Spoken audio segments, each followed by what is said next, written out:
প্রণাম। আরে এই তো নয়, কবে ফিরলে কাশি থেকে বিশ্বনাথ দর্শন করে? আজকে গতকাল রাত্রে। তা কথাবাবু এত জরুরি তলব যে?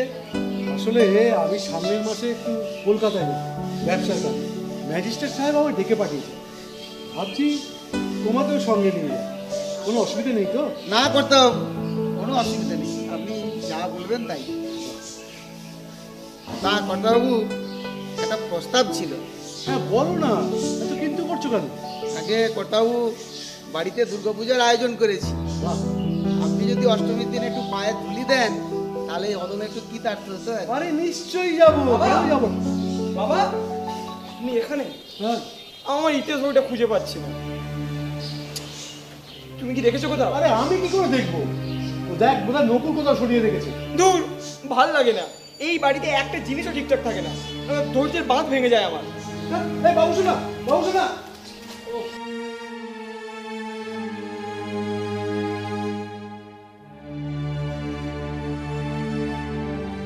দাঁড়া, ঠিকঠাক থাকার জন্য একটা ঠিকঠাক মানুষ আনতে হবে। তোর এবার বিয়ে দিতে হবে। হ্যাঁ, তুমি চিন্তা করো না, আমি নিশ্চয়ই যাবো। ধন্যবাদ কর্তাবাবু।